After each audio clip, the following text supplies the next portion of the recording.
Wanted to thank you for being here and welcome to the speaker series talk for this week. We would like to also recognize the fact that Ms. Shaw is actually one of, Mack-Askew, is that pronounced correctly? Mack-Askew is actually one of our Engineering Week speakers, so really it's a pleasure to have you here. I'm just going to give you a very brief introduction for her. She's actually the Vice President of Engineering at Thomas Built Bus, which is a wholly owned subsidiary of Daimler Benz. And as the head of the product engineering at TBB, Ms. Shaw, Ms. Mack-Askew, I don't know why I got this mixed up, leads test and compliance, trim and equipment, body in white, and mechatronics organizations. She's an energetic, passionate, result-driven servant leader. That's a very nice term. I just learned it from your bio that you had that in there. Who's keenly focused on executing the vision and the strategy for engineering operations at their company to drive innovation that will wow customers and shake up the industry. That is. Before joining the Daimler family, she spent 16 years at General Motors in leadership positions such as Chief Interior Engineer and Vehicle Line Director. She's earned a Master's in Engineering degree from Purdue University and a Bachelor's degree in Mechanical Engineering from RPI, and also a Master's in Management from Harvard University.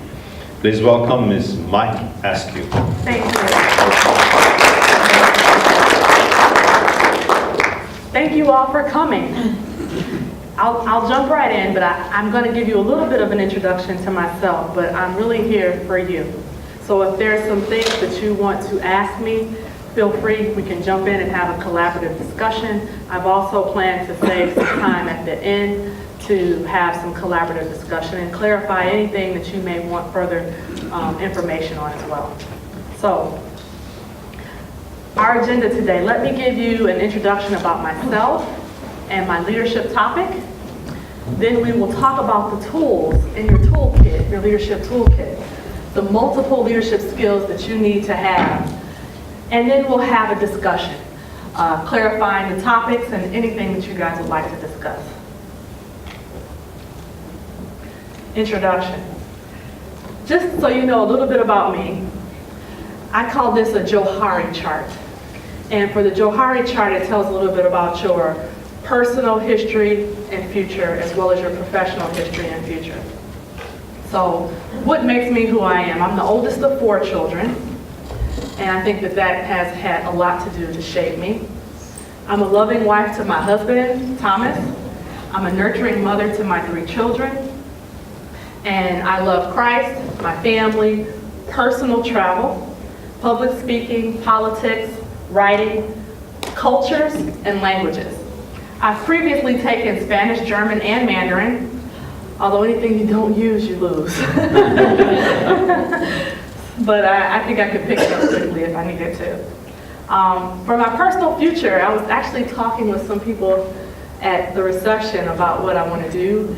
And I'm trying to get my vacations for this year planned. I've got spring break coming in March, the end of March, with my family, with the kids. And then I'll usually have a trip as well with just my husband. And that'll be in the summer. Professionally, I am currently working with Daimler. Daimler Trucks North America owns Thomas Built Buses. It's the school bus business unit for DT&A.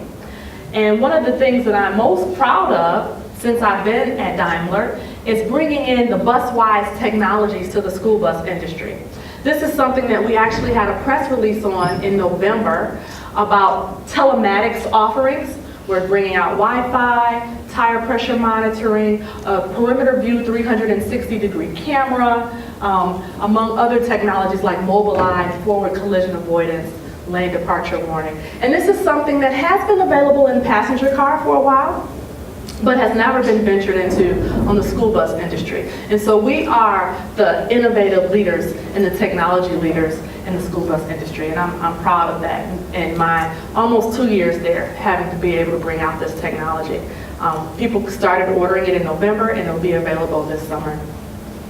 The other thing that I've been able to bring to Thomas Built Buses is the concept of innovation teams. I wanted kind of like a rogue team, like a Silicon Valley team that could be a think tank and just come up with creative ideas and how to brainstorm and new adjacent markets. And so I have actually established 3 innovation teams at TBB, and it's coming to fruition now. They've been working on their projects since October, and we are going to have our Shark Tank review in April. So I'm super excited about that. I've been helping them, coaching them, developing business cases with them. They're doing their dry run presentations with me actually on Monday.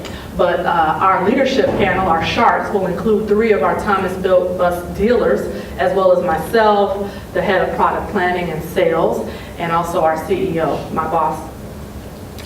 Before my life at Daimler, I did a numerous amount of things at General Motors, working in manufacturing, working in product engineering, working in quality, vehicle line as well. I've also worked a little bit in purchasing and earned a patent while I was there. You heard about my educational background. One thing you may not know is that I also did an international exchange program in Singapore.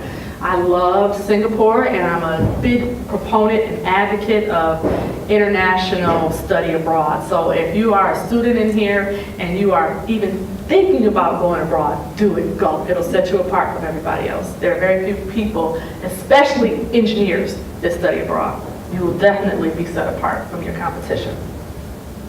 In my professional future, I just want to continue to make an impact with Thomas Built Buses in the school bus industry. So that's a little bit about me. Again, I'm here for you. So I want to lay some ground rules. The first key to leadership is self-awareness. Now, I say this because self-awareness, self-leadership precedes team leadership. If you don't know yourself, if you don't know who you are, what you're about, what makes you tick, what's your style, what's your strengths, your weaknesses, what are your opportunities and your threats, if you don't know that, you will have a very challenging time being a great leader. You might be able to manage people, but you won't be a great leader. So you have to do the work to learn about yourself. And do things like have a 360-degree review. If you're in the work world, where you ask your superiors, your peers, your subordinates, you know, what do you think about me? Anonymously, get a survey of what these people think about you. I remember probably the first one I did was I went to John Maxwell's website. I'm a big John Maxwell proponent. I went to John Maxwell's website and I paid for it out of my own pocket. It was something I wanted to do, and I sent it to all my colleagues at General Motors. And you learn about yourself. Take a Myers-Briggs type indicator. Who's taken Myers-Briggs before? Good. Use Myers-Briggs and those techniques to learn about yourself and also learn about your peers and how you can interact with them. Another one is the DISC profile. I actually have my entire leadership team, supervisors and managers and myself, we're doing a DISC profile assessment in March so that we can understand each other and communicate better and grow together as a team. You have to continue to work on yourself. I did say this to someone earlier today, and that is you must, if you want to be a great leader, you must continue to grow and develop and hone your skills. I don't care how great you are today, if you do not continue to grow and develop, if you're not improving, you are slipping because somebody else is doing the work to improve. They're doing the work to get ahead of you. It's like, how about our engineering principle of entropy, right? If you aren't improving, you will have chaos. There will be some deterioration in the system. So, ground rules, you have to know yourself. And you may not know yourself right now as a freshman or 18 years old or just in college, and that's okay. All of these things can be learned, they can be developed. All you have to do is be willing to do the work. And you have to have a life of continuously improving. striving to get better, because we can all improve. If you can't improve, you're dead, right? I mean, if you think you don't need to improve, you might as well be dead. So those are the ground rules. Now let's get into what I like to call our leadership tools. Inspirational leadership. And this is probably one of my favorite ones. It's one of my strengths, actually. So it's something I like to talk about. But this is the ability to inspire others. Now, how do you do that? How do you do that? And let me start by saying, if you're not great at this, you can learn it. There was a study that I read about in the Harvard Business Review, and I went to Harvard, as you heard, and so I do a lot of reading on their magazines and my alumni magazines and the Business Review. There was a study in 2013 that said they had surveyed leaders, and the people who were at the bottom for inspirational leadership scoring like a 42% out of 100 for inspirational leadership, but they were committed to working and developing themselves. They were able to get that inspirational leadership from a 42 up to a 70. Now that person may never be a 90. They may never be a 90, but did they just make themselves proficient as an inspiring leader? Yeah, they did. So I say this, if you say, well, that's not me, that's not my personality, I'm not extroverted, I'm not charismatic. If you want to do this, you can do it. You can achieve it. You just have to do the work and believe in yourself. So give people something to aspire to do. Set a compelling vision. And when I say set a compelling vision, I don't mean be a dictator and say, this is your vision, now people go do it. I don't mean that. Work with your teams. Ask them, what do they think the vision should be? Collaborate on it together. Come up with something that you can get your people to buy into. Because when you can get them to buy into it, they'll believe it, they'll do it, they'll execute it. They'll go to war for you because you cared about their opinions. You developed it together. You weren't the dictator. Motivate your team. How do you motivate your team? What do you think about when you think about inspirational leaders? I'll tell you what I think about. I think about someone who is willing to be in the trenches with me. Not some king in a castle telling me to go fight and not on the battlefield with me, but somebody willing to take the hill with me. So that's important to me. I believe in that. If I ask you to get dirty, I'm getting dirty too. I'm going to be with you in the trenches. My philosophy as a servant leader philosophy is I'm the leader, but my job is to serve. I think that the first should be like the last and serve the people. And when you take that philosophy and that approach with your staff,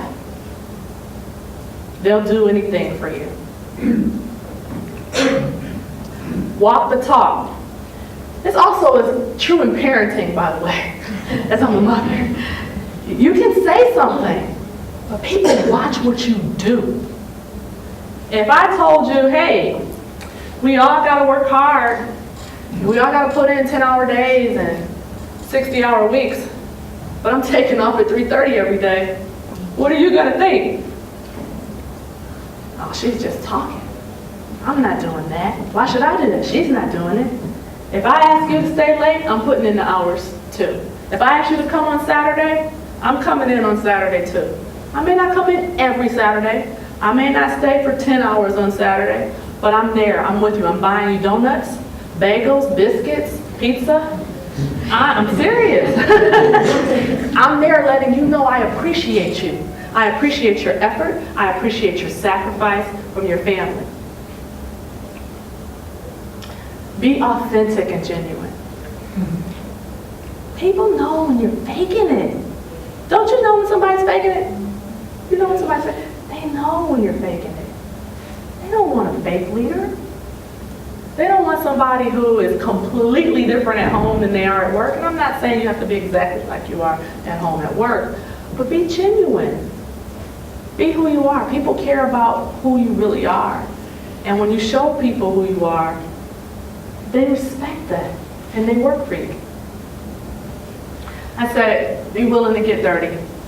Be willing to do the hard work.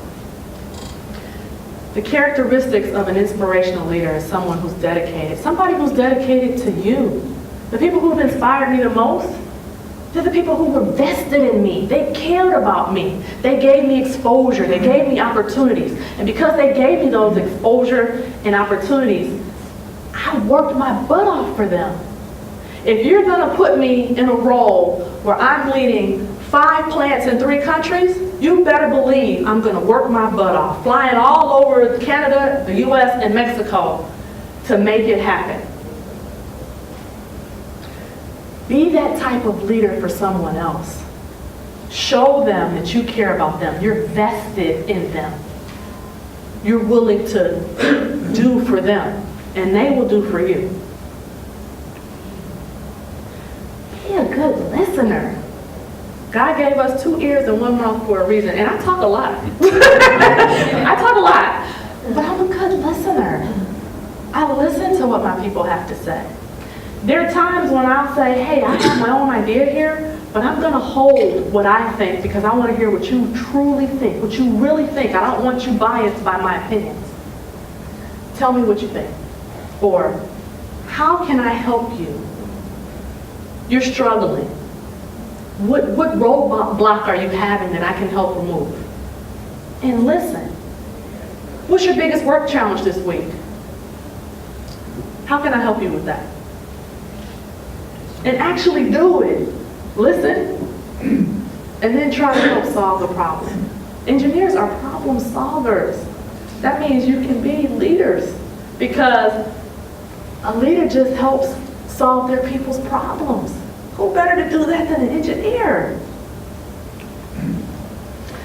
The next tool in your toolbox is leading by influence. Now, I think this is a very important one for students because when you first get into the work world, more than likely you're not going to be a manager right off the bat. It's not going to probably happen just like that first day of work. But you can be a leader even if you're not the manager, the direct boss, or have the title. A leader is a pathfinder.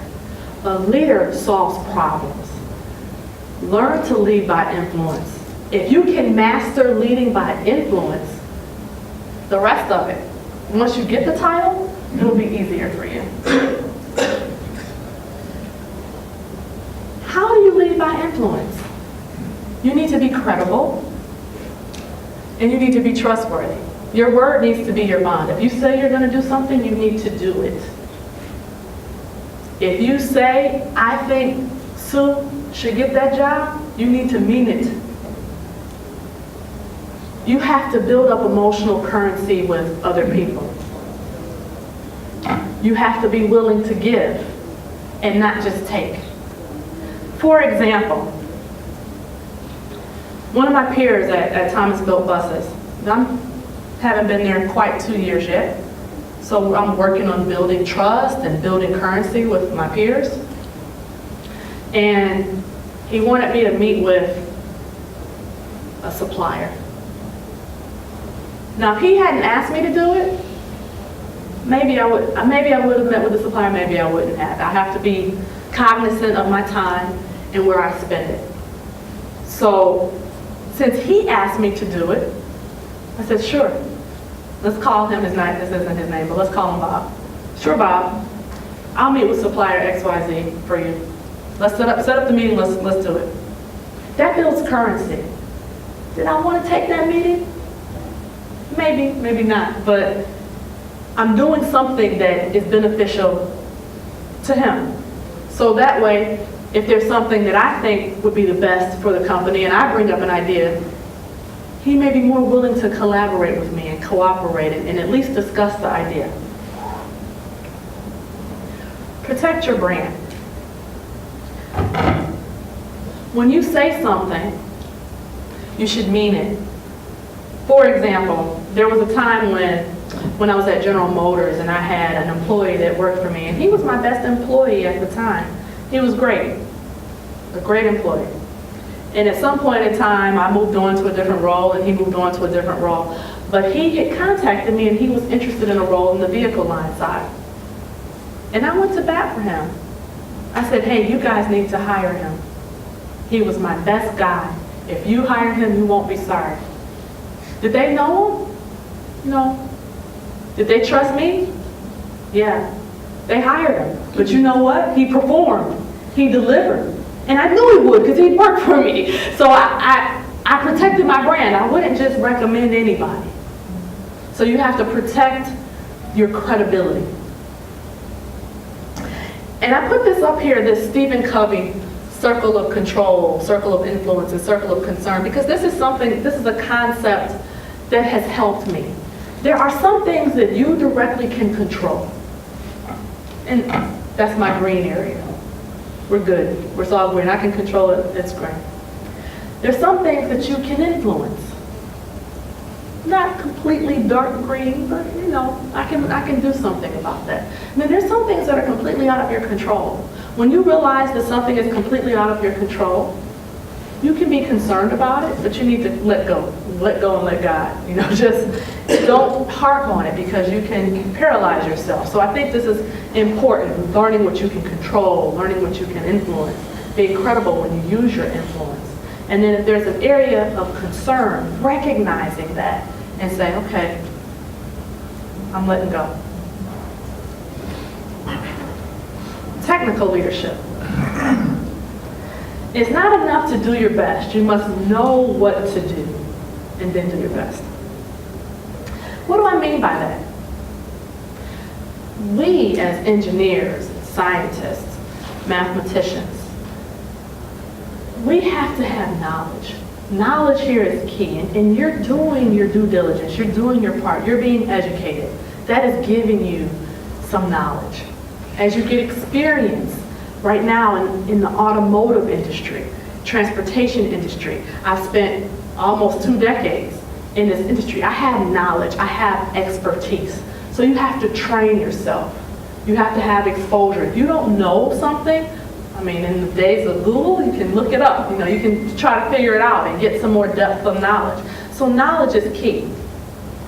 But as a leader, you have to have a balance between breadth and depth. And you need to know when to stay at a high level for breadth, and at certain times when you need to dig deep. You need to peel back the onion, multiple layers, and help your team out or listen to what they have to say. This mastery of breadth and depth is very important. So many engineers can get tripped up over analyzing. It's called analysis paralysis. Have you heard about that? Yeah.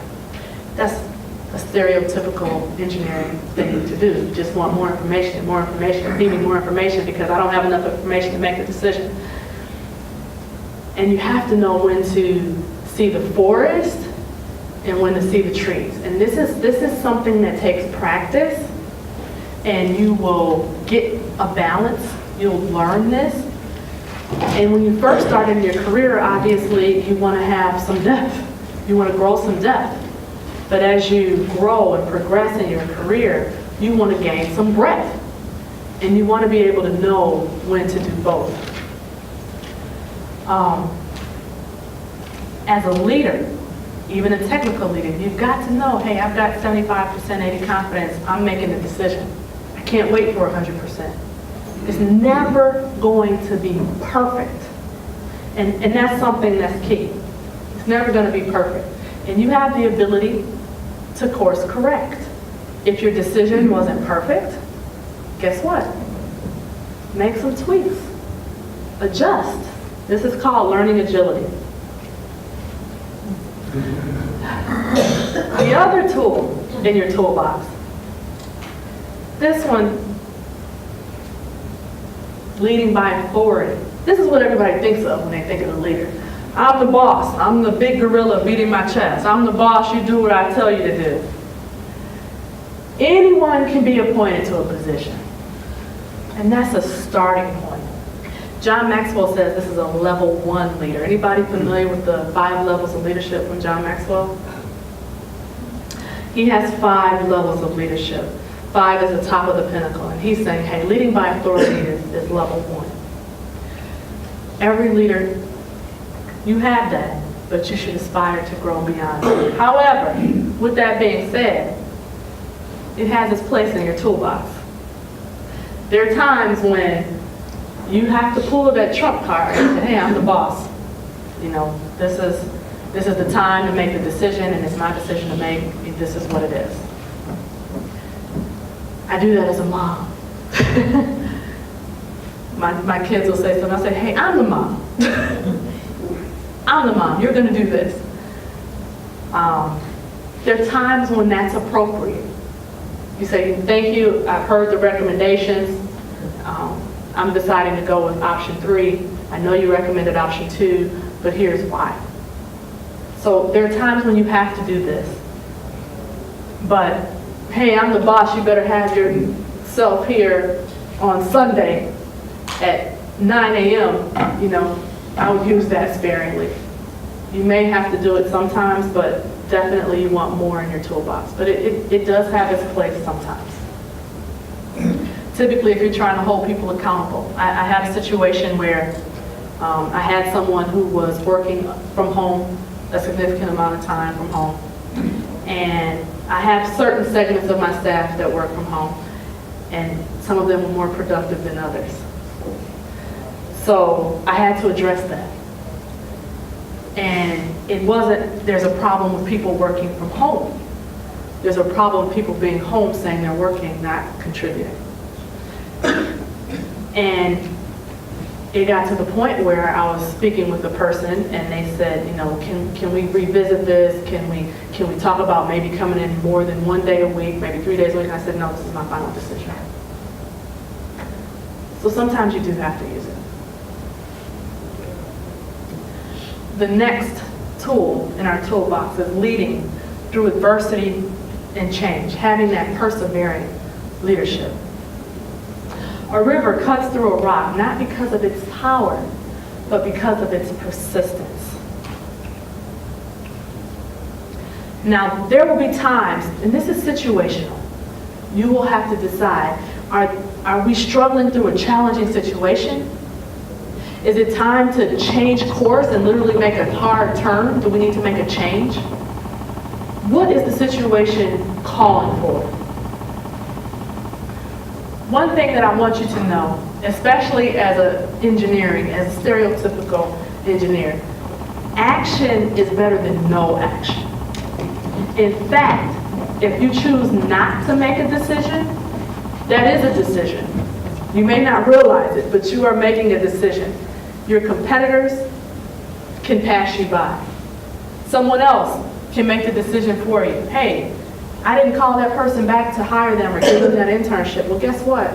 They got an internship somewhere else by the time you decided to make a decision. Be comfortable in being able to course correct. Be agile. Be flexible. Do after-action reviews. Have you guys heard about after-action reviews? Do after-action reviews. You make a decision, you execute, and you say, how did that go? Well, how about Plan, Do, Check, Act? Have you heard of Plan, Do, Check, Act? Yes. Okay. After you're done, what did we learn? How could we have done that better? Be agile, grow your skill set, grow your team. Don't be paralyzed and fearful of making decisions. Even if you're having challenges, even if you need to make a change. Try something. You know, the definition of insanity is doing the same thing over and over again and expecting a different result.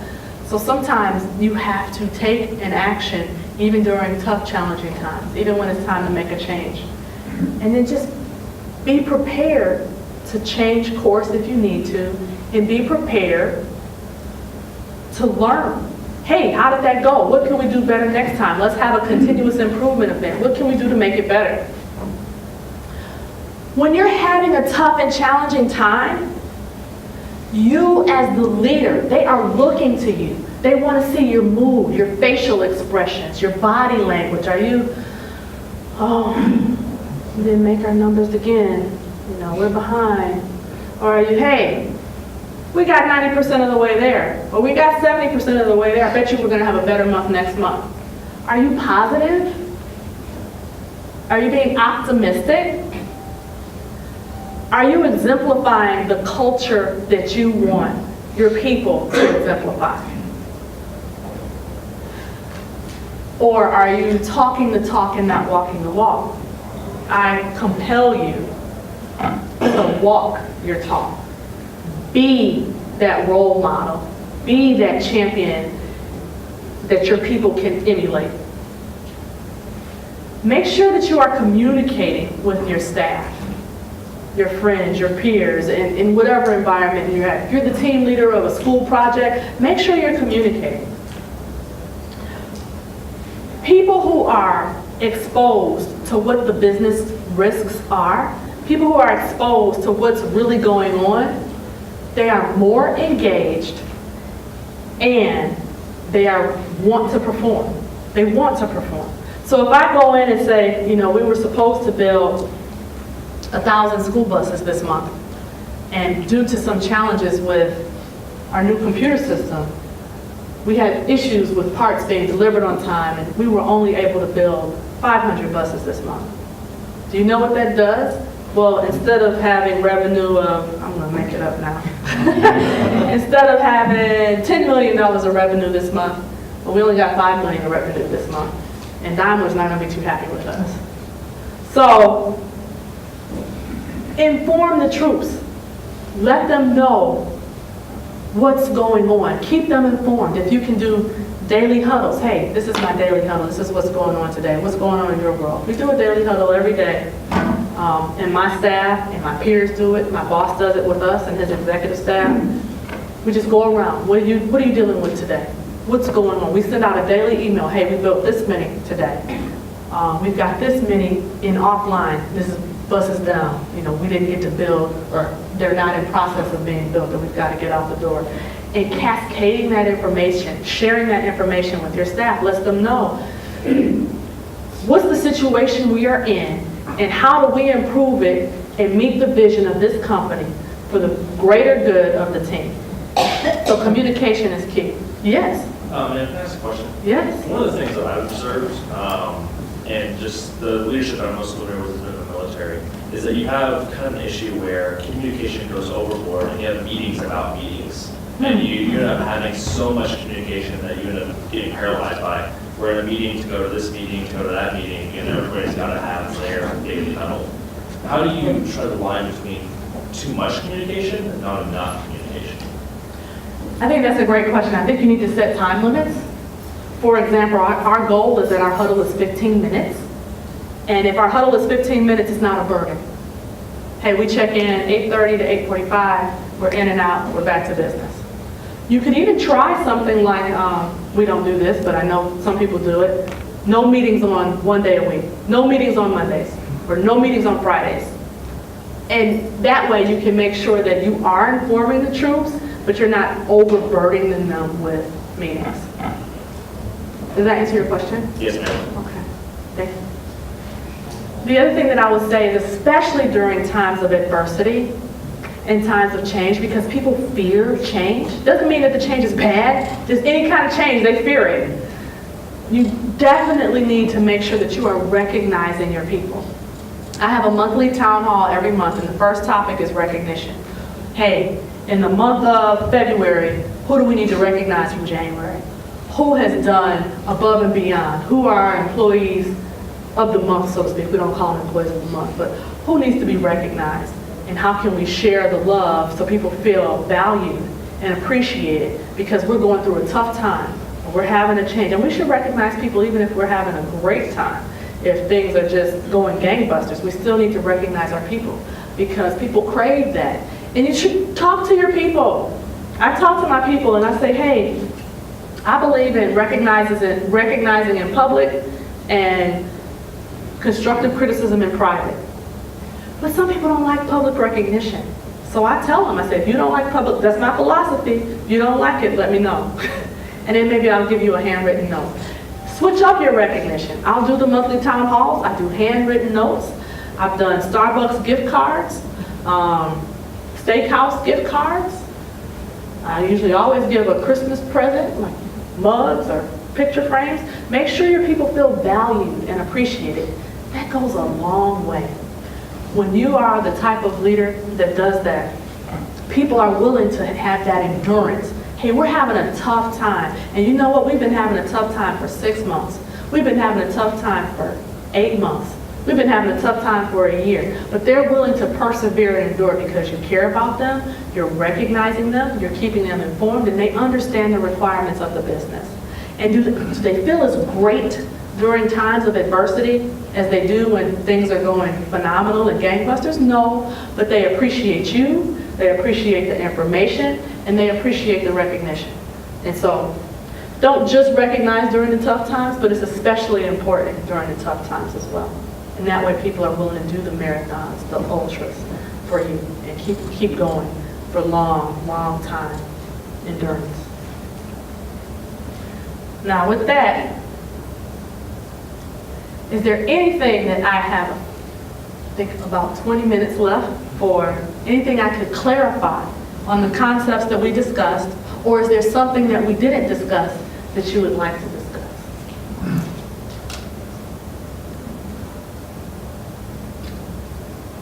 Yes? You mentioned role models before, and as like an 18-year-old or freshman student, I want to know, like, how would I look for role models amongst like students, teachers, or anyone else? The question was, as a new person on campus, 18 years old, how would she go about looking for role models on campus? Is that right? Okay. Is there anyone on campus you admire? Yes? Maybe a president of an organization, or a really dedicated teaching assistant, or a research assistant, a super cool professor, maybe an industry leader that comes and spends time with the school. If there are people on campus that you feel like you admire, make a list. Make a list of the people and contact them. And I say a list because you might not get your first hit. So don't be discouraged.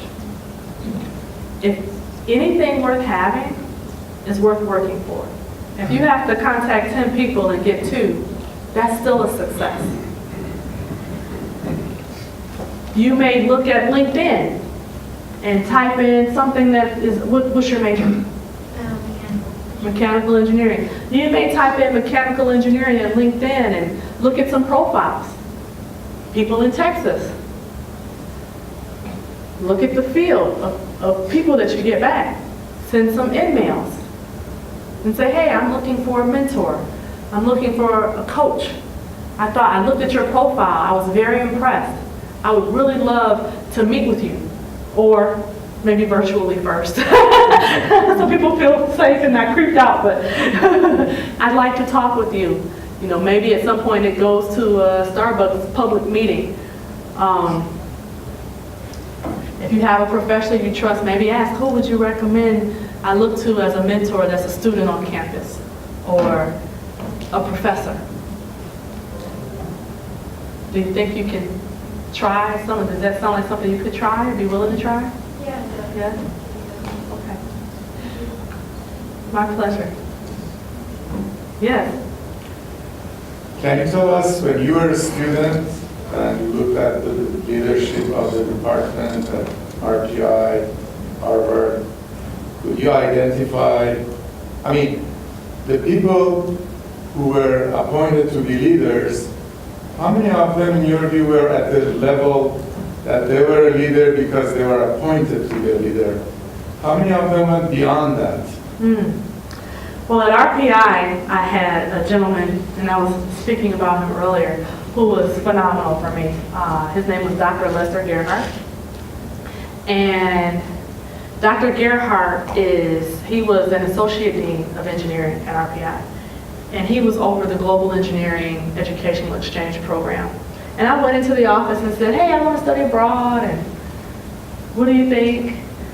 And this man invited me to his house. His wife cooked dinner. I had dinner at his house. They called my parents because I'm from Detroit. My parents were thinking, there's no way I'm sending my child to Singapore. Called my parents, said, I assure you she will be safe. It is a developed country. I'm going to make sure of it. I've been there myself. I go twice a year. And he went above and beyond for me.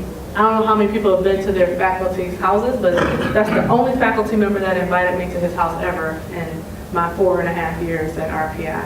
And he was phenomenal. He was just absolutely amazing. So I can think of one. Let me try a little bit more. Dr. Shirley Jackson. Yes. We were classmates. Yes. So tell me something about her that makes her such a special leader. Well, I actually graduated before she became president. So I did not have the privilege of being a student while she was the president. But What do you hear? what do I hear?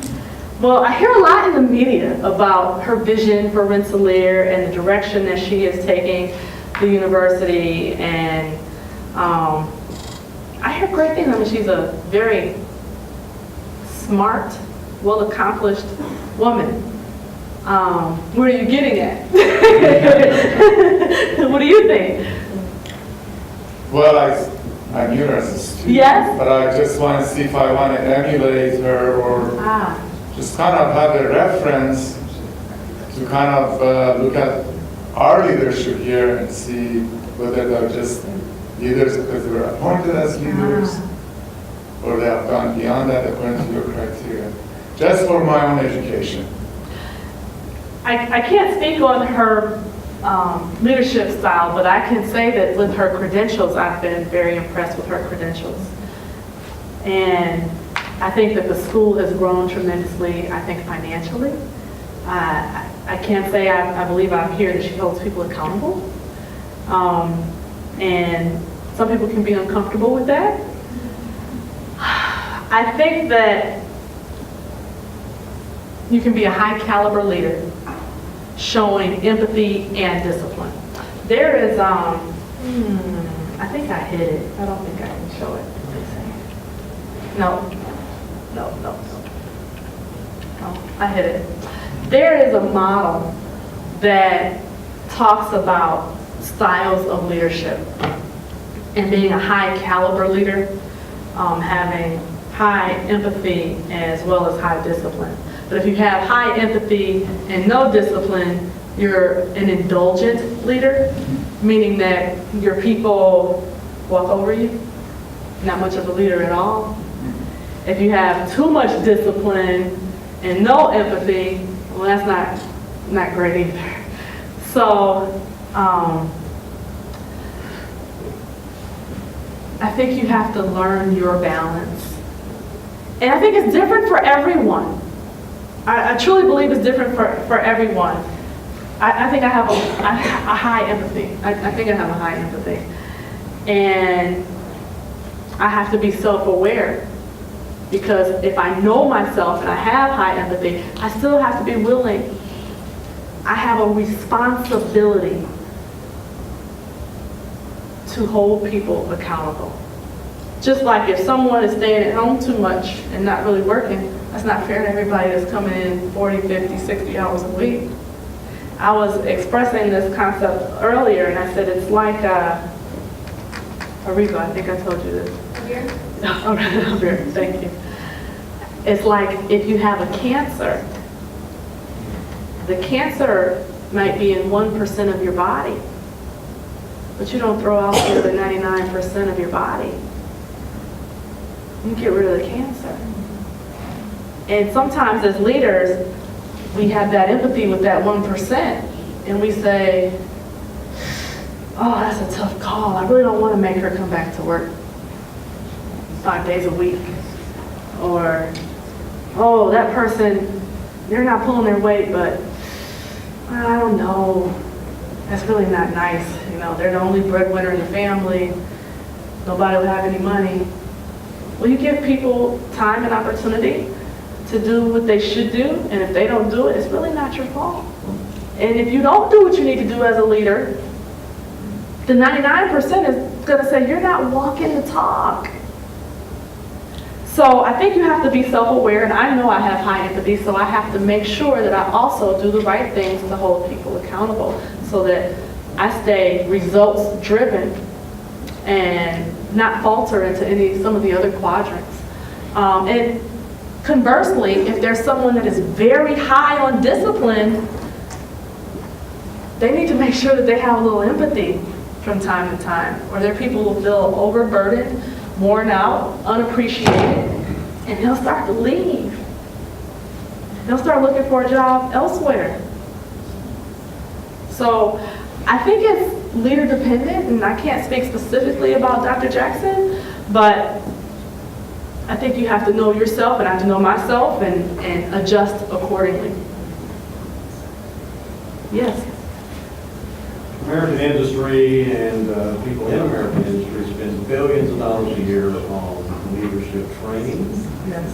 and leadership self-help books. Yes. We train a lot of leaders. Would you talk a little bit about being authentic and genuine? Yes. So the question was, we've done a lot of leadership training, and what about being authentic and genuine? I think people can find it difficult. I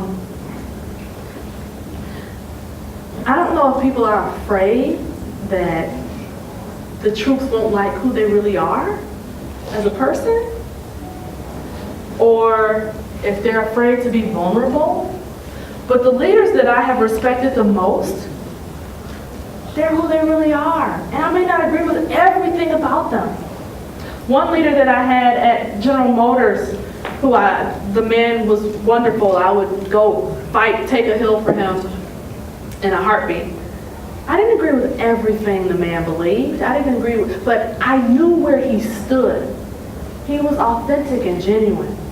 And I respected that. I think that if we focus on respect, we can have more freedom to be our true selves. And if we can have that freedom to be our true selves, maybe we don't need as much leadership training. But I'm a big proponent of growing and improving, whether that's through books or formal coursework or mentorship. I think we've got to continue to improve. But people have to be willing to put in the work. And sometimes people just sit through these trainings because they're told, hey, that leading by authority, you will go to training because I'm the boss and I said so. They sit through the training and they're not really truly committed to growing as a leader. You know, you're going through training to become engineers.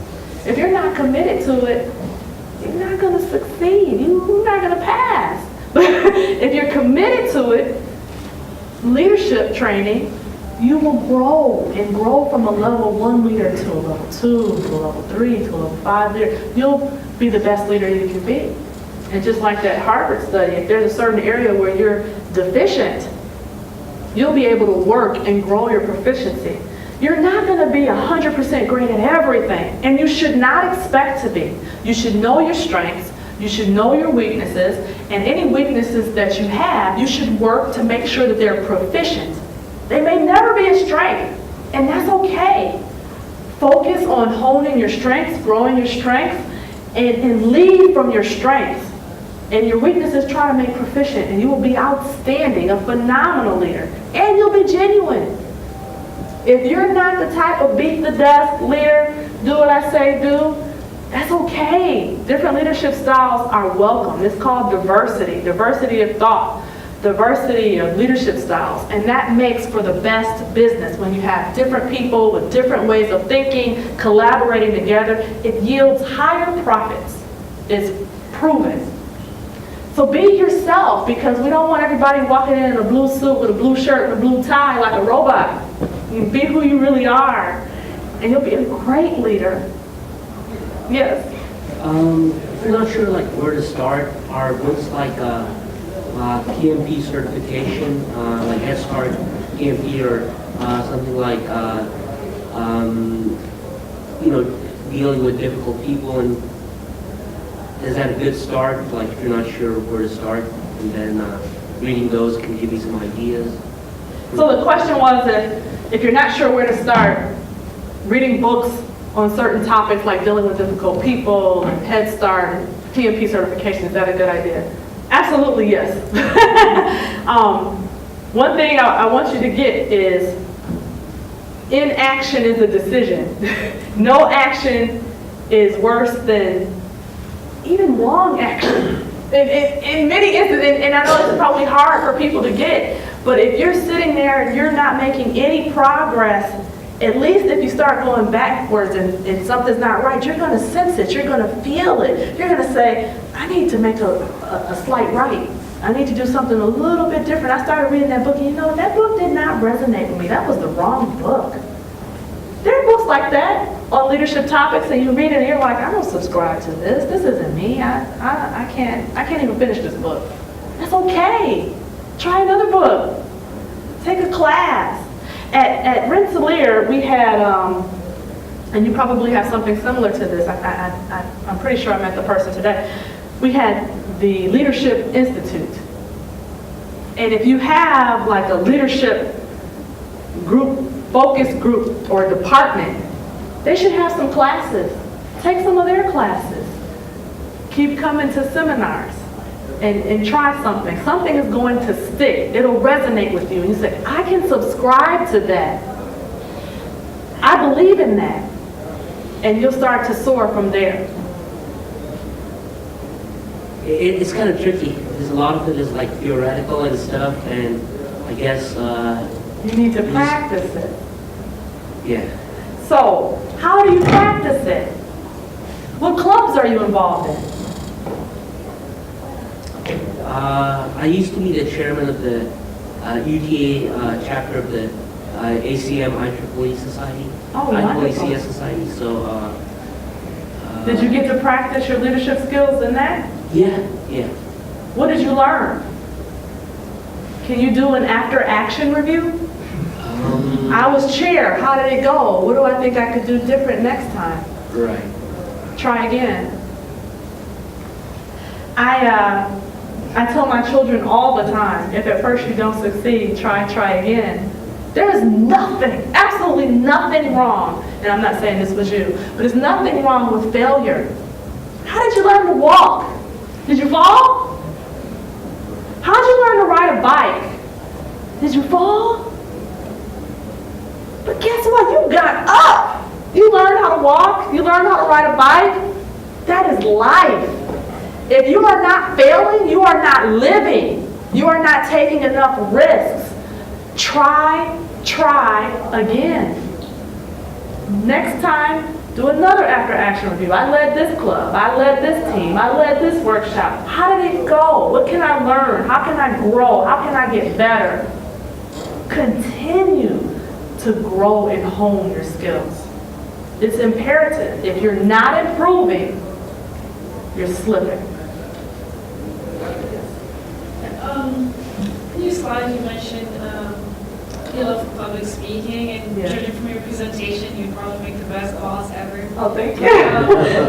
But as, say, like a student coming out of university, fresh into the workplace, how do you navigate between having that leadership in you or growing as a leader without, knowing when to overstep your boundaries?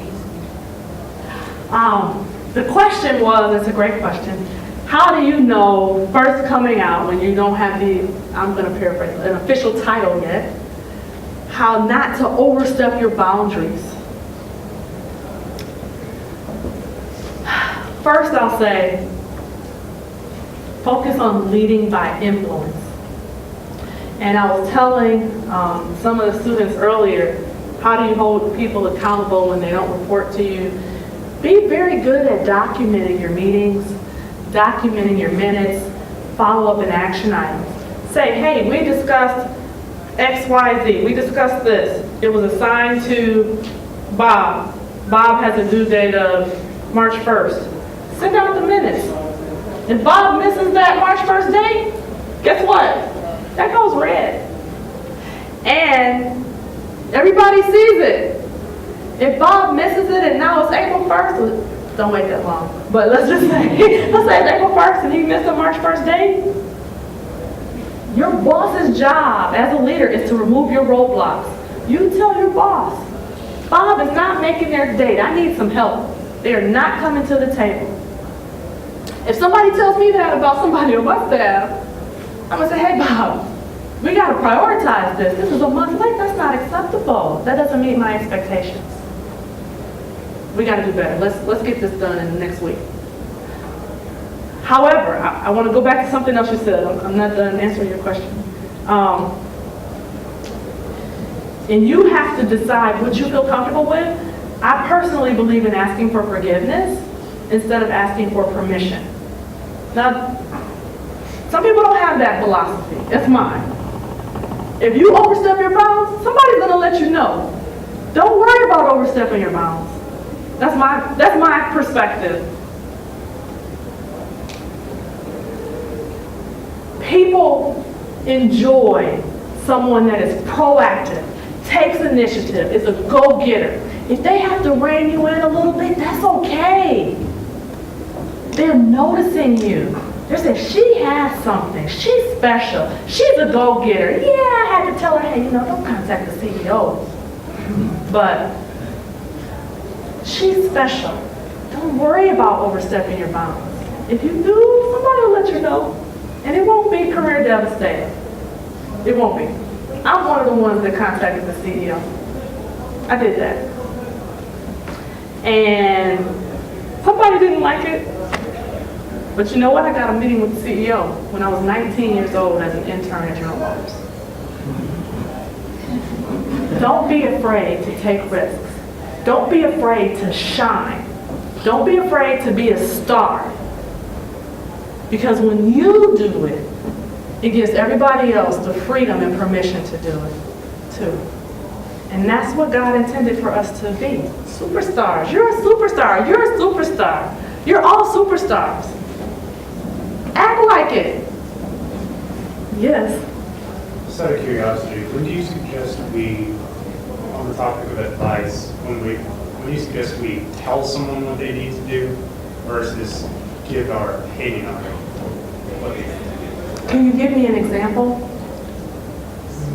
I know typically advice is something that typically you just say, if I see something wrong, then I'm in the position where I know what needs to be done, but I don't want to just hand it to you, I guess. You don't want to spoon feed them? Basically. Okay. And, yeah. Go ahead. Oh, Yeah, and typically advice for me, in my experience with other people, is something that you don't just hand it out unless they ask for it. That's a very interesting thought. In business, I might say my recommendation is this. This is my recommendation. Now, they can do what they want, conceivably. Maybe they have the option to do what they want. I am recommending that you get this completed by March 1st so that we can modify our budget and get this funding for 2016. If we don't follow that recommendation, the risks are you can't do this project this year because we don't have funding to do it. Then they can make a decision. There are some outside of a business environment, maybe like in a personal environment, I think the stereotype is men always want to give advice and sometimes women just want to be heard and listened to. So sometimes you have to take into consideration, is someone asking you an opinion or are they just venting? But if it is truly a business environment, or in this instance maybe a school project or something for school, I would say, hey, this is my recommendation and the risks are this, and this could be the consequences. Does that answer your question? Well, if I may, it's 7 o'clock, and so Ms. Askew, thank you so much. My pleasure. Really appreciated My you pleasure. being here. Thank you. Please, I think you won't mind if you stay around Oh, for a few minutes so you I can have no come problem and... staying around. I had a few appetizers, I'm good. We have a token of appreciation Thank you for so you much. coming here. We really appreciate that. It was very inspiring, and we hope to have you again. Oh. I'm sure there are lots of people who got inspired from your talk today, and really appreciate that. Let's recognize her one more time.